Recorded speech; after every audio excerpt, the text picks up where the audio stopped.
Welcome to Sidelined. We're so excited that you guys are here. The reason we started this podcast to begin with is because Brooke and I realized, obviously, our entire background is in sports, but so much of us is rooted in pop culture and, you know, the gossip and the reality TV shows. And we realized that everywhere we went, even when we talked with athletes or coaches, they also were doing and watching the same things that we were in our spare time as well, and realized that there was a little bit of a bridge there. The other part of this podcast is we don't ever want anybody to feel like they're asking a dumb question when it comes to sports. I'm sure there's been times where you're at the bar and you're afraid to admit that you don't know something, because then you're playing into the stereotype of, wow, women don't know what they're talking about. And that's not fair. Just because you may know one sport better than the other or want to get to know a sport more, you're allowed to ask questions. So we wanted to create a space where we talk about different sports headlines, make it digestible, make it feel like you can walk into a bar and have a conversation and feel like you know what you're talking about and feel confident in your knowledge base. So that was a little mix of both, and you know, who doesn't love a nice little yap session? And through this, we've gotten to talk to so many cool broadcasters, athletes. Taylor's been on the podcast before too, Taylor McGregor. Shout out to the Cubs sideline reporter and ESPN reporter as well. So this has been so exciting that we get to have you guys here. We can't wait to dive into this. Yeah, and we were so excited when the White Sox came to us, and they throw this Game Changers event every single year, and so they were like, we want to team up with you guys.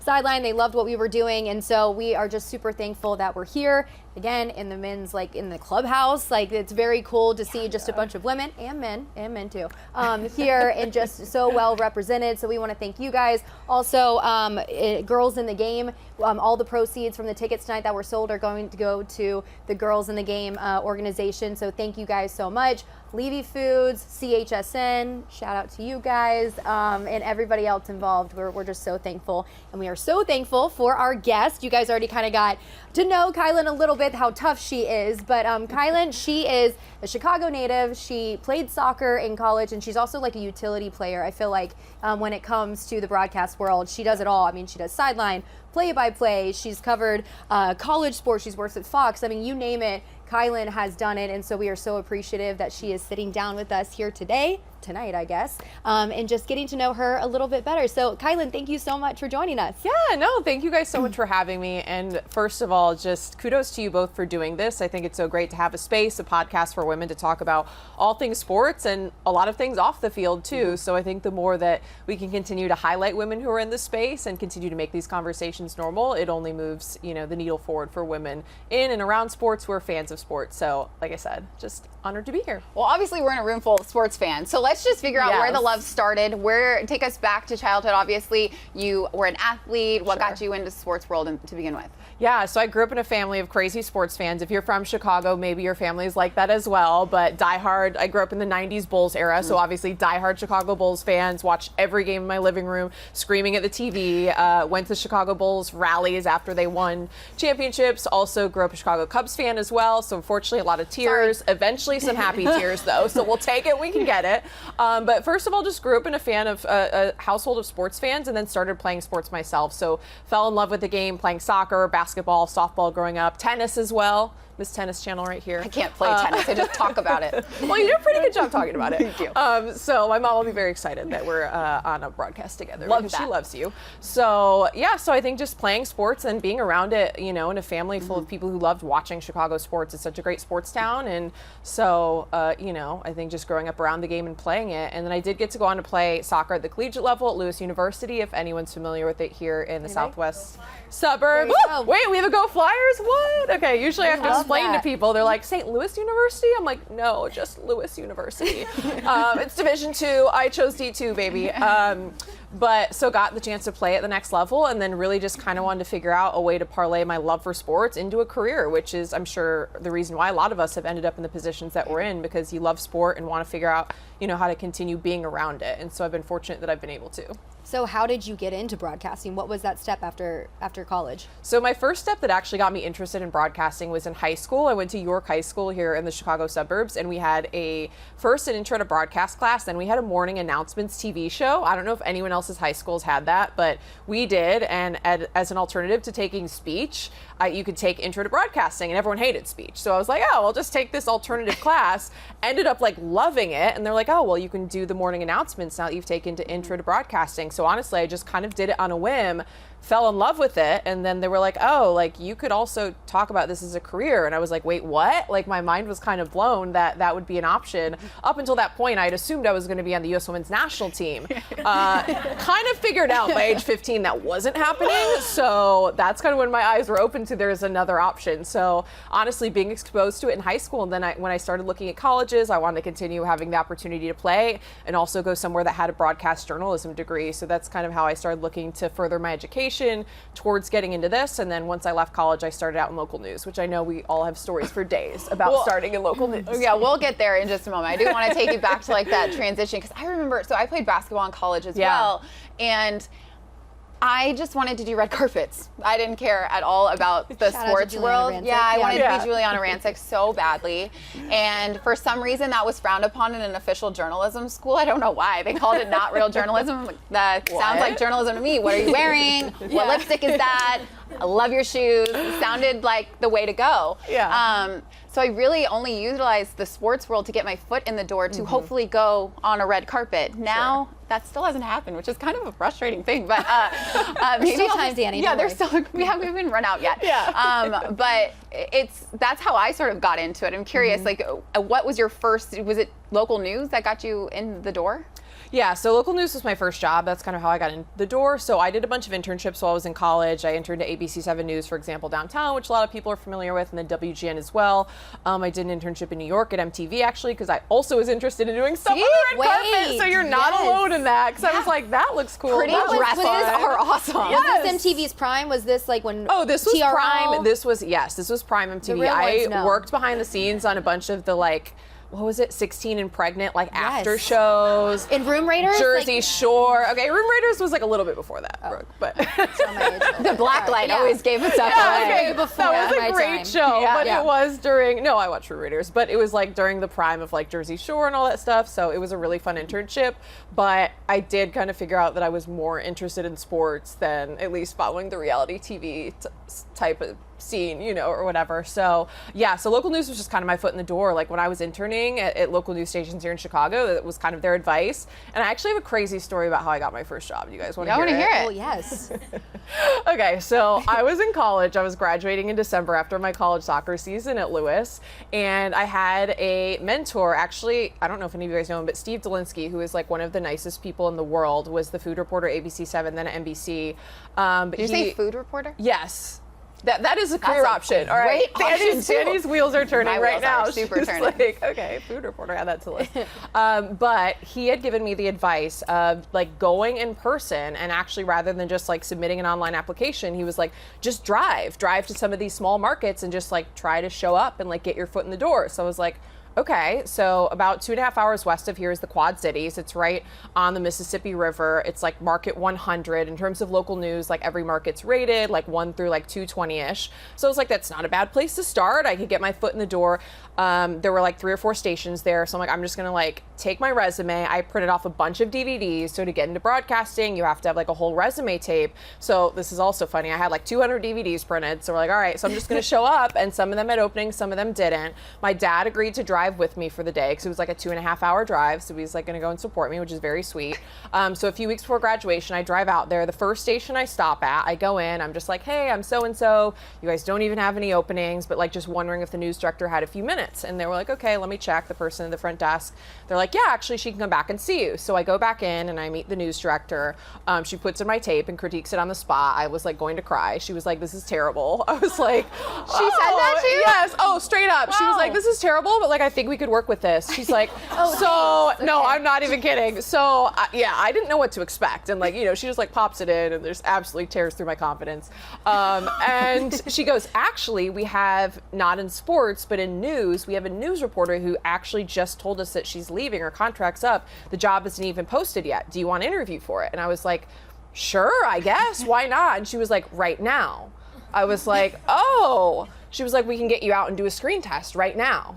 And I was like, sure, like, I guess. So they ended up putting me through the ringer. Like, by coincidence, also, the regional news director of that group of stations was there. She's like, oh, we'll have you interview with the regional news director. We're going to have you do a screen test. We're going to have you do a writing test. That's another part sometimes of jobs, was that they gave me a bunch of AP stories and, like, timed me. And I had a certain amount of time to, like, turn them into broadcast stories. Yes, I, like, was run through a boot camp, literally just, like, expecting to, like, say hello. I was just going to, like, pop my head and be like, hi, I'm so-and-so. Like, here's my DVD if you have any openings coming up. Literally, I was there for like 4 hours. At some point over the PA, they're like, there is a Kylen Mills calling my dad, who's like wondering if his daughter is here. He's like called me 100 times thinking I'm like, he thought I wasn't alive. He's like, no, straight up. He's like, I was getting worried. He was like, is there like a back door to this place? Like, where did she go? I was like, no, actually, I'm still here. Like, just, they had me shadow reporter that day. Like, literally everything. Like, I went through a full day's work. And they ended up calling me the next day and they offered me the job. So I was like, I guess I'll take it. I mean, I had heard so many horror stories about people coming out of college. Like, it's very competitive. It's very difficult to get a job. I had friends that were like applying for months. And I was like, the first job that I didn't intentionally apply to offered me a job. I guess I'll take it and just kind of like see what happens and, you know, hope to like kind of weasel my way back into sports. But I was just like, I guess I'll just go for it. So I moved out to the Quad Cities like a week after graduation. They're like, yeah, you have the job. Can you start next week? I was like, what? I thought she left in 3 months. So it was a whirlwind, but that's how I got my first job. It was insane. That's really wild. That is, and that's normally not how job interviews Well, usually yeah, go, to be but clear, that's not like industry-wide at all. I actually am curious. Have you had any crazy auditions? Yeah, I actually would love to hear that too. Well, speaking of MTV, I did audition for MTV. Shut up. Like when so back in my pageant days, there was a judge and he was an agent in New York. And so I, again, wanted to be the next 𝗠tože 𝗂𝗂, like everybody else, our age group. And so he was like, hey, there's an audition for TRL, like coming up. They were like doing like a relaunch or something. Yeah. Y'all, I had no idea what I was doing. Like, I just wanted to make sure I looked good. I was like, okay, they were going to put me in front of a camera and I had to pretend like I was a VJ. Like, and I was who's the guy that's the host? Carson Daly? Carson Yeah, Daly. Carson Daly. Like introducing, artists that come out. I'm like, I thought I nailed it. Y'all, I hope that video is burned and like buried or like it was the worst audition I think I've ever done in my life. But yeah, so I kind of like dabbled into that. That was my intro. And then I learned real quick, I'm going to get into sports. I remember I was in between jobs and I was in LA and the Clippers had an opening for in-arena hosting. So know when you're like going to a game and they're doing the competitions and you're hyping up the crowd and everything. And I was like, well, that kind of sounds like I could do that in the in-between of finding my next gig, because it's not the easiest thing to do to be a broadcaster. And I go to this event and I'm noticing that everybody, it's like a bunch of people are there to audition, and a lot of the girls are like former dancers or they're actresses, and I was like, this is weird. I've never been to somewhere where there's no more broadcasters. What's going on? I walk out there. It is a completely empty Staples Center. They hand you the microphone and they say, hype up the crowd. I was like, what crowd? I was like, there's no one in here. So you like, hello, testing, and it's echoing through the entire Staples Center. And I had to run around the entire court like a lunatic, being like, what up, Clippers Nation? And then like they put you in a section and they're like, okay, we have this part where everybody dances, and then the best section that's dancing the best wins a prize or something. Can you dance with the section? I was like, this fake section, great. And they put the music on, and I was literally reaching into my college twerking days to try and figure out how, shocker, I didn't get the call back. I didn't get the job. Do you think it was the dance moves, or what do you think it was? I don't know, probably so. Didn't have a booty, never have, guys. As many squats as we can do, it doesn't work. But yeah, sometimes these auditions are just super strange, so that's wild. Crazy. No, that's actually crazy. Wait, but I want to give like some insight into local news, because that's the side of this industry that I feel like people kind of know about, but like the grind of local news. Taylor, I know you were in local, and then are there? Kate, did you do some local? Oh yeah, 𝗪cie definitely does local news currently. Yes, CBS. Hi. So talk about the grind. Yeah, so local news is super interesting. I mean, when you start out, you start in small markets, and like I think what a lot of people don't realize is you start out doing every job. I know it's something that we've all talked about, but like you're shooting the stories that you're talking about on air. You're shooting them, you're writing them, you're editing them, you're producing them. If you're anchoring a newscast, so like I did, you're producing your own newscast, you're writing your own newscast, you're building graphics, you're running the assignment desk, you're doing the digital, you're posting the social media. Like it's literally doing everything. I mean, that's how most of us, at least in our first job, start out. And I just just think, yeah, a lot of people don't realize. They also don't realize that you're typically doing that in your first job for somewhere between 20 to 30K a year, which is the other side of it that people don't realize. I was telling them when chatting the other day that just like looking back on my first job, luckily I had family support, but my roommate legitimately gave plasma every week to be able to pay our rent, because obviously we also had to have roommates who luckily mine became like a lifelong friend. But that's what I'm saying. You know, you're missing holidays, you're working nights, you're working weekends, you're working for pennies, you are doing every single job in the newsroom that you can possibly do, all to hopefully work your way up the ladder, you know, and get to the point where, you know, we are all at where we're now, and I'm so grateful that I am. But it's a lot more than people realize. I love when people are like, oh, like TV is so glamorous. I'm like, well, just see the first 10 years. Yeah, I mean, the salary thing is really interesting. I do think that, you know, it's one of those subjects that people try and shy away from, but I am with you. I made $24,000 in my first job working in the SEC. I was living in low-income housing. Then I worked in the NFL. I made $50,000. They moved me to LA, kept that same salary in Los Angeles. Crazy, yeah.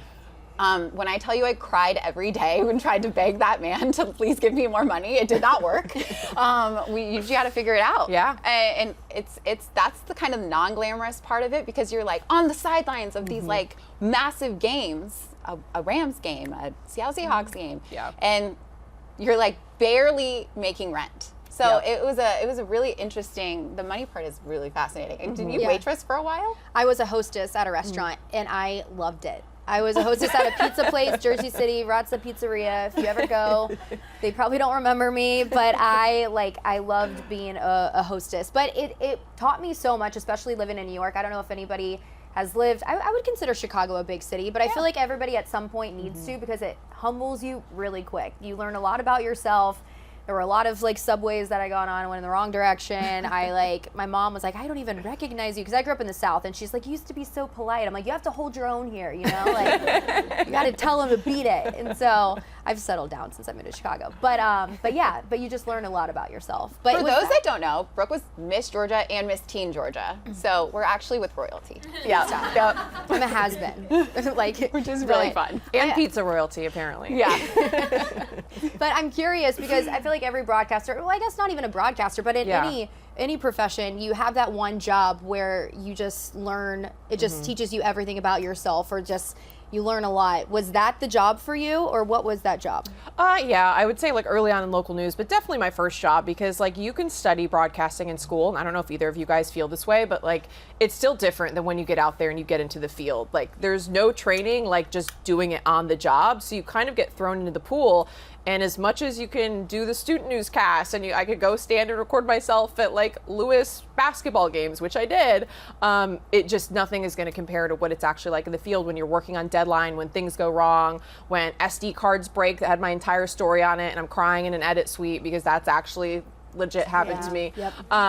There's just nothing that can prepare you for your life. So I think there's just a lot of learning that happens in those first couple of years in broadcasting, especially. And then even every step, you know, moving up the ladder, like once you move from working in local news where you're doing 2 to 3 minute newscasts, a lot of it is scripted, and you do use teleprompters in local news, like making my first jump to working in a job where I wasn't using a teleprompter. Then all of a sudden, like that was a big adjustment. So I think even just throughout your career, you're constantly having to learn and adapt and get better. So I'd say that was the other thing for me, like leaving local news and making the leap, which I know we're going to talk more about. That was probably the other time where I like learned the most. And then I kind of started getting into play-by-play. I worked at a regional network to where, again, like you're kind of doing these shows where you don't know what's coming next because the coach could be ready at a certain time or not, and you're waiting to get out to the press conference and you don't know when they're going to be up, so you're trying to kill time and you're listening to your producer in New York, so you have no idea what's coming next, which has happened many times, you know, and I'm sure you guys have dealt with it too. And that also kind of challenges you in a new way in terms of being able to be flexible and talk on the fly and you know, be able to do a lot of what you guys both do as well. Well, it's a really good point. So a lot of people, if you're not in broadcasting, teleprompters, you're obviously like reading, you write your script, and you're kind of, in a proper newscast, typically you're going to read your script off of the teleprompter. Kind of hard to do. If you have terrible eyesight, maybe not your job. But when you're out on the road, the number one thing that people have always told me when I was on Sidelines was, oh, what are they telling you to say? Yes, so people always think that. No one's telling me anything. They're telling me where to look and how many seconds I have while you're trying to talk it out. And it's so interesting how that's I guess, stereotype Yeah, for a sideline it is. So many reporter. people It's assume either that. like you were a cheerleader, you're someone's girlfriend, and that's why you're standing here, or someone's in your ear telling you exactly what to ask. Yeah. Yeah. Have you ever ran into any situations where you feel like somebody was a little bit of a naysayer to you? I mean, I think there definitely have been people who challenged me maybe, or just kind of assumed that, you know, I didn't know what I was talking about. And I think that goes into a separate conversation of just like being women in this space. Like, I think just being a woman and walking into a room full of men, like a lot of times immediately all eyes are on you. And I know for me, like there is an internal pressure even to feel like I need to know more and I need to be better than everyone else in that room. And I need to study more because just because of your gender, you know that there's people who are going to walk in and assume you don't know who you're talking about. And I have 100% encountered people like that throughout my career. But to me, like, the best way to answer it was always to be the most prepared. I'm going to be the most prepared. I'm going to be the easiest to work with. I'm going to be on my game, and I'm not going to let them see me slip up ever. I may sometimes go and cry in a bathroom when something goes wrong, but never in front of anybody. in front of Yeah, anyone. I'm always going to keep it together. But I mean, yeah, I would say I'm curious if either of you guys have as well. Like, there definitely have been people that like, you know, have doubted you, and you know whether they say it to your face or not. And like I said, to me, it's always like, well, I'm going to go out and I'm going to do the best job possible, and I'm going to be the most prepared person in this group of people working on this production. That's the way that I'm going to prove myself. Yeah, I was told by a former boss that I already had one strike against me because I was a woman. And it's just, I mean, it's true, just being in a male-dominated industry, and to your point, Kylen, where it's like everybody's just watching and waiting for you to make a mistake. I'm like, would you be that hard if it was a man that was doing that, you know? And so it's something that I've had to learn, but I've gotten some really great advice, and as I've gotten into the industry more, and I think there's more opportunities for women, you know, you always felt like you had to know everything, and you would just like overwhelm yourself, and you were so scared to make a mistake, and it's like, that's not life, right? Like I mess up all the time, and you know, but now I just own it. And also, don't be afraid to ask questions. And that's just like not just in broadcasting, but I think in a lot of different fields for women, that you feel like you have to know everything. But now it's like, you know what? I'm not an expert at this part of the game. Like, even with baseball, I know there's still, like, I know a lot, but there's still some areas that I need to learn, and that's okay. And so I'm starting to learn, I think, mature and get wiser in this industry, that it's okay to ask questions because it's only going to make you better at your job. And I think that comes with confidence, like, you know, over the years, as you know, now I've done this a decade plus. But the other day I'm talking to Brooke on actually Sidelined, and she said, I will never forget it because I had never heard it in my life. He pimped his bat. Yeah. I didn't know what that meant. Pimped your bat. Pimped your bat. I Yeah, listened, like, I'm pimped so your sorry. bat. What did you just say? And Yeah. I didn't feel weird asking that. Maybe that back in the day I would have been scared and just like nodded my head and been like, of course I know what that means. Like, It's like a bat flip. You'll see a bat flip. Yeah. Yeah, but I'm not afraid anymore to say that I don't know something about a specific sport, because I know enough and a lot about some, and like there's other ones that you just kind of fall by the wayside, and you're still a fan and love going to baseball games, but I may not know all the jargon here and there. So I don't think you should ever be in a situation where you feel bad that you don't know everything, because I can feel, Taylor, you agree? Like, I feel like we can just, sometimes we know everything, sometimes we don't. Like, it's fine. I think it's also you don't know what you don't know. Yeah. And I think sometimes it's like if you come in and you try to be too confident, then you're actually hurting yourself because you're not affording yourself the opportunity to learn. Right. And I think that's the mistake you make when you're young and you're trying to perpetuate this confidence. But the more secure you become in your job, the more willing you become to ask. Right. I was going to say, I think it makes a big difference too to have supportive teammates, because one thing that I've learned is like, don't be afraid to utilize your analysts when you're talking about like asking questions. Like, I've worked with so many great people at the Big Ten Network and at Fox, and like covering all these different sports that like you said, when it comes to asking questions, are super like willing to answer, and you know they're not going to judge you for it. So I will say, like, it depends. You know, like having that environment also is super helpful. And I know for me, like, I've been fortunate that I've worked with a ton of supportive analysts and like across various networks. And you know, I agree with Taylor that it's kind of something that I've learned, like, don't be afraid to pick their brain, and you know, don't be afraid to utilize the knowledge that they have and to continue to grow, because it's a great point. And I think that a lot of times there are people on the broadcast who are experts for a reason. It's usually the analyst. Like, utilize the person that played that sport. And it's so interesting, Brooke, I'm going to put you on the spot here. Obviously, your dad played professional baseball. Your family has such a history in professional baseball. But correct me if I'm wrong, you hid that from your first job at ESPN. Yeah. You didn't tell them. I was so scared when I guess I wasn't scared, but I worked really hard when I was at Auburn, and I did a lot like internships and with the on-campus TV station. And so my first job was at ESPNU and SEC Network. And I remember my dad was like, oh, that's great. And I'm like, I'm not telling them about you. And he's like, what? Okay. And I'm like, I don't want anybody to know that you used to play baseball. I don't want anybody to know that, you know, I have a baseball background. I want to get the job because of like my hard work and like the work that I've put in. And so I was at ESPNU for over 3 years, and I swear it was like the last stretch of my time there. They didn't find out about my dad. They're like, your dad played professional baseball? And I was like, yeah. And they were like, wait, that's great. And I was like, yeah, I didn't know, like, I didn't want you guys to think, like, you know, I'm using that as a crutch or anything like that. So, yeah. But now, I mean, my dad played for the White Sox. Everybody knows them by now. But, Such a cool full circle moment. Yeah, exactly. We're so proud cool. of you. Exactly. It was So awesome. exciting. Okay, I do want to circle back to your job when you switched. I know that there was a chance where you were in local news, correct me if I'm wrong, Yes. and you made the switch to go completely sports related. Balls to the wall, I am just going to try this national network thing, which is really scary because that means there's no consistent income coming to your pocket. Yes, 100%. And that's how it goes for a lot of us in the industry. So like being in local news, you get a salary, you have a set schedule, all that stuff. But I wanted to branch out and work at sports networks. So my last local news job, I was a sports anchor and reporter in the Bay Area, which is great. It's market 6 in terms of local news markets. It's great professional sports, so I enjoyed it. But like I'd started doing some play-by-play on the side. I'd started doing some sideline reporting on the side for like digital broadcasts and stuff. And I knew that I wanted to do that. But you know, the thing that I came to realize is like the perfect job really isn't going to fall into my lap in terms of like, hey, like ESPN is just going to offer me a full-time job out of the sky. Like it just doesn't work that way. And like this industry in general, it takes so much time of like building relationships and building credibility and getting into certain spaces, you know, and continuing to build your personal brand and to cover certain sports. So I had a contract coming up. So in local news, you know, you work on a 2 or 3 year contract, and my contract was coming up, and I had some opportunities kind of come my way, and it wasn't going to be a full-time job, but I just made the choice that it was like I kind of have to give up doing all this other stuff. Like I'm not going to be able to do both. So I like called a couple people that are like mentors in this business and people that I trust, and I was like, I'm scared. I'm really scared, but I feel like I need to do this for me to take that jump to get to the next level. Should I do it? And every single person was like, yes, like now is the time. You're never going to regret betting on yourself. And so I just kind of went for it. So I left local news at the end of that contract in the Bay Area.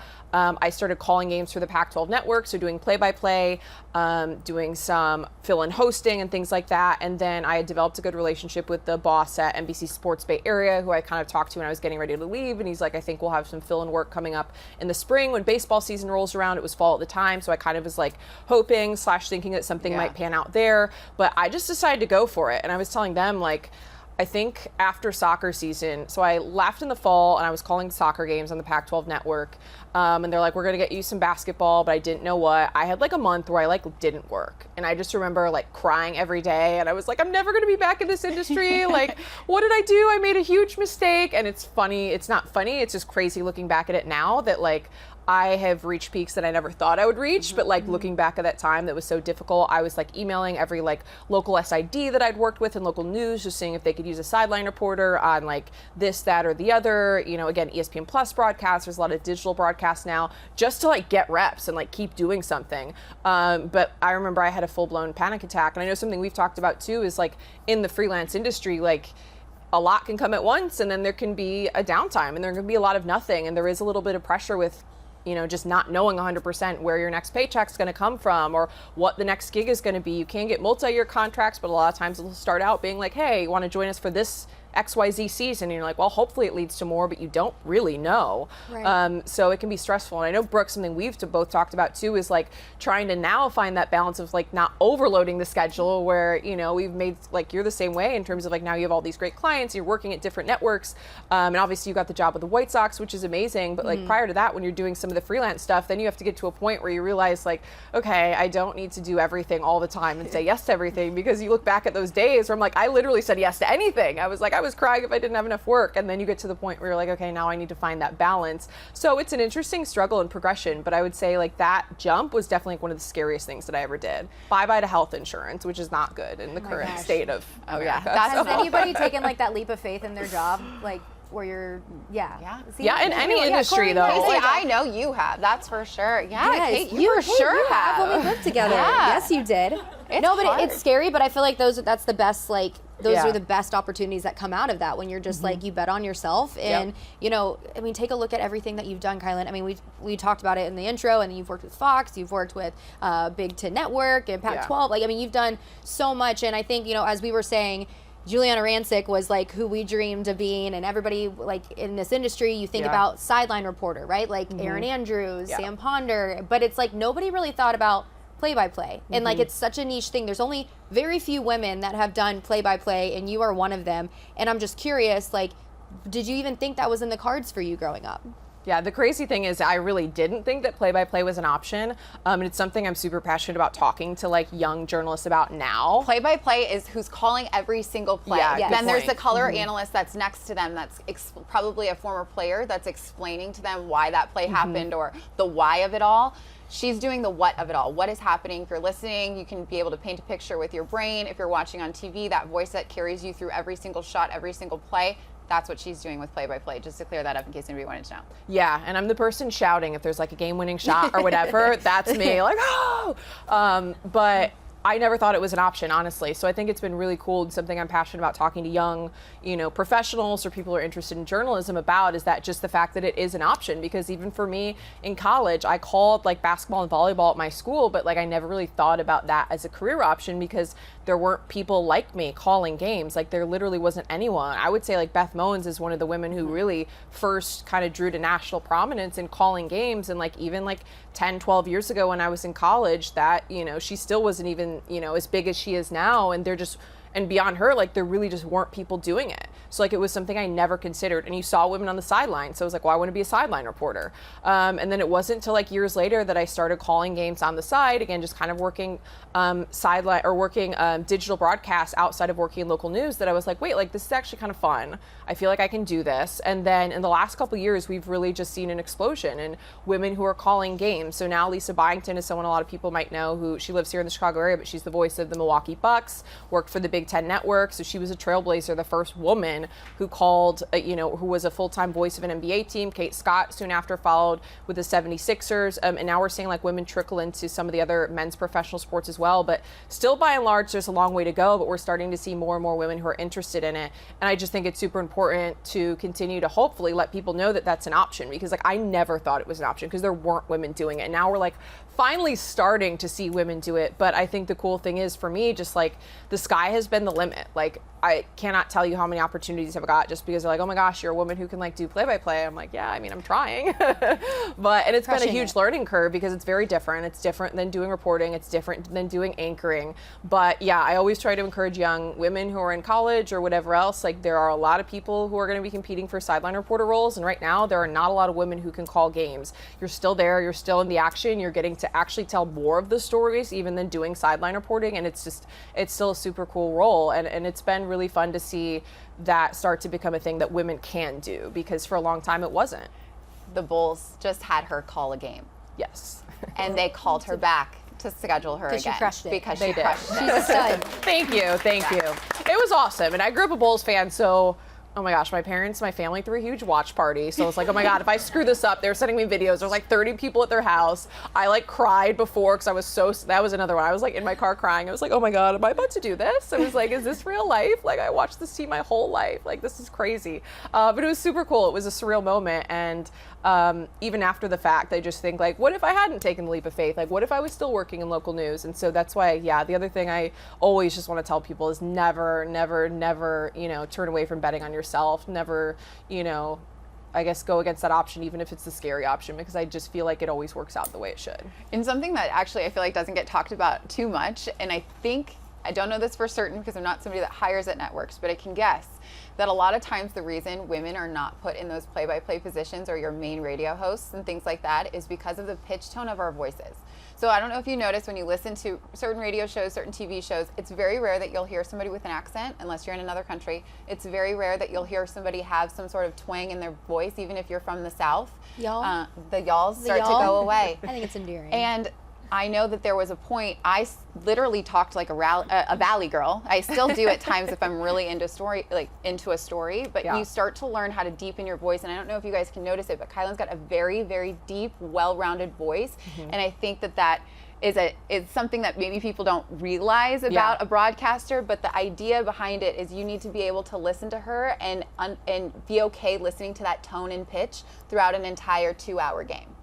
And so sometimes if you're super, super high pitched, a lot of times I'll have young reporters call and say, hey, I can't seem to get a job. What is it? And I said, work on breathing. Talk in your car, talk really low, try to talk like a dude, try to lower that as the lowest part of your diaphragm to be able to breathe and get your words out in your broadcaster voice, to train yourself to talk that way, because you'll get those opportunities as well if you not only are prepared and do all the things that she's been doing, but I do think that your also voice and presence helps a lot too. Yeah, well, luckily for me, I was born talking like a dude. I've always had this voice, so that's somewhat of a positive. You're not talking like it's a beautiful voice. Yeah, it's no, like such a good radio voice. Because you use that phrase because it's hilarious. But I do think that kind of playing off of that, though, so first of all, like tone is super important. I did always, though, kind of have like a deeper voice, but it actually does take work. That's another thing. You just mentioned the breathing that I think that people don't realize. And like even when I was doing reporting, like I've worked with broadcast coaches and stuff where I'm like, okay, like don't take a breath in the middle of a sentence, like try to, stagnate or, kind of plan out where you're going to pause, or where, like, there's more that goes into it, I think, than people realize. For me, like, I go back and listen to calls, I go back and listen to games, and like, what was my inflection? Was my inflection big enough in that moment? Was I utilizing the total range in my voice and getting high and getting low to, really demonstrate the excitement to the crowd, or whatever that moment was feeling? Again, like, what was my breathing like? Was I breathing from my diaphragm? Was it too nasally? I think that people just don't realize, like, your voice is kind of like an instrument. At least that's how I've been taught on the play-by-play side of things. But I know in reporting as well, like, you can't run out of breath in the middle of a report or at like the wrong time. Like you do have. You only have 30 seconds. You only have 30 seconds to get your thought out. No, but seriously, like I feel like even when I do reporting as well, because I've done it too, like it's still something that you have to be cognizant of at least, or you have to master it to some degree. No, for sure. And gosh, it was probably even like 6 years ago. I watching back my reels, and again, another thing that I hope is burning and never see the light of day again. But my voice was so high, and I had my former boss, and he was like, you need to lower your voice. And I'm like, well, how do I talk like this? Like, how do I do that? And he's like, but to your point, you got to work on your breathing. You got to, but it's not something that's going to happen overnight, but it feels so awkward, right? At first. But again, I think it's another thing that you feel like, okay, I'll be taken more seriously if I lower my voice and I'm not just talking like this and saying and I always have my safety words that I go to still. Yeah. We all but do. and did you feel like you had to, in play-by-play, did you feel like you had to emphasize that even more? Yeah. Oh, yeah, definitely. And like I said, so I've worked with a broadcast coach. Like I go back and watch everything I do. I also am like just a super critical person in general. But yeah, I mean, it's super important to go back and listen to calls. Like, how can I get better? Was I big enough in that moment? What did I say? And getting a little more and specifically into play-by-play. It's interesting. I was just talking to Adam Amin about this. I was talking to 𝗦𝗶𝗶𝗹 about this, and talking to some different broadcasters. Like when I just called a championship, the Big Ten Women's Soccer Championship, and I was like, do you guys like have phrases ready? And the more that I've talked to professional broadcasters, they're all like, oh no, if you're going into like a big game, a championship, whatever, of course sometimes games come down to the wire when you don't expect them to, but like a lot of people actually will have like just kind of a couple pre-written phrases, like have some ideas in your head, as much as a lot of it is sparked in the moment, but also, like I said, at least I know for like championships and stuff, or like if you know something's going to be a big game, if you're calling the World Series, like have some ideas in your head, have a couple storylines for if it goes this way or this way, like what you might say. So that was kind of interesting to me, even just because again, I'm still always picking people's brains. I'm always trying to get better at it, and hearing that some, not all, but a lot of the people that are even at a higher level than me are doing some of that. So I think that's another thing. I also have a note in my phone where I just, anytime I'm listening to a game or watching a game and I hear a phrase that I like, I write it down. The note's like pages and pages and pages long, of like different things that I want to work into my vocabulary. Because that's another thing, over the course of a 2-hour game, if I'm saying like hits the shot 50 times, that gets pretty old. So you always want to be like a little bit creative, but like not too corny. It's a very fine line to walk, but just switching up the vocabulary a little bit. So I literally must have like 150 phrases in my phone by now of different things that I've heard other people do that I want to incorporate. Do you have a favorite? Like, I feel like every play-by-play, like they have their go-to. Like, I know. So I don't do you have have a like. shtick? I don't have a shtick yet, no. So like, you know, there are people that do you bet and the bang and all that. So like, I don't have a shtick yet. But you know what? I feel like that's one of those things that like has to come naturally. Where if you like overthink it, then you're forcing it. But if anyone has any ideas, come talk to me after. If you have my next shtick. Otherwise, right now I'm just like feeling it out in the moment when it comes to big shots or calls. Well, I know we're getting close on time here, but you know, I know there are some women in the audience that are either in this industry, hoping to get into the industry, and I don't know about you guys, but it's changing all the time. Now we got TikTok, now we got to be content creators, now we got to do this, we got to do that. So for you, like, how are you, one, balancing it all, and what advice would you give someone that's trying to get into this industry now? I think the balance is the hardest part, just because this industry, you know, again, as we've talked about, just even when you get to the next level, like the hours, your working weekends. I traveled every weekend for 25 weeks straight this year. My miles with United are insane. I'm coming up on a platinum member, Yes, so get that 1K girl. yes, exactly. I'm going for 1K status, but you do have to accept and realize that you're going to have to, you know, sacrifice things in your personal life, whether it be, you know, weekends with friends or holidays or whatever else. So that's, I think, a big thing a lot of people don't realize till they get into it is just like the amount of sacrifice that it actually takes. But in terms of advice, I would just say like the biggest thing that looking back, like I wish someone had told me was just like, don't let anyone tell you no, and like don't be the person holding yourself back. Because I just look back at even like coming out of college and like making the jump, like there's so many times where I doubted myself, and I was probably the person holding me back more than anybody else, because it is intimidating. And I don't know if you guys have ever felt this way also, but it is intimidating to some degree to get into an industry where there aren't a lot of other people who are like you, especially like for me right now in play-by-play, like there aren't any other women like at all. I can count on one hand like the women that I can reach out to and talk to that are doing the same thing as me, at least at this level. So it can be intimidating, it can be scary, but I think the more that you believe in yourself, the farther just by nature that you'll get. And you know, just trust in the work that you do, and that the right things will happen. Like I said, I think that's just looking back like on my journey, like that's the number one thing. And I'm like, oh man, if I could go back, like I wish I just like worried less and stressed myself less, and you know, I doubted myself less. Yeah, because we all have those moments. And you know, you go into an industry too where like you're on TV, like people are watching. When you screw things up, like people watch, people, you know. And I think just to like be a little more laid back and have fun. And I have fun now, but I just feel like there's so many times where I'm like, why did I stress myself out more than I needed to, or even doubt myself? Because I'm like, what? Like, I belong here. Imposter syndrome's real, though. So real. And I do think that it translates to any job as well. And something that we haven't talked about that I feel like we got to sneak in here, just for the single girly here, they're both married. And they're both doing these jobs full time.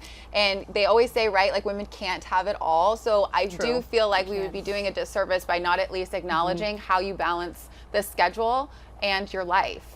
Yeah, I mean, being intentional with time is the number one thing. Like we have to plan, you know, weeks or months in advance in terms of like when we're going to make time for each other. I know you're the same, but like my husband will come with me on trips sometimes for work. Even if I'm working like the night before a game, maybe we can sneak away and have a dinner. He'll come with me to my production dinner, like whatever we have to do.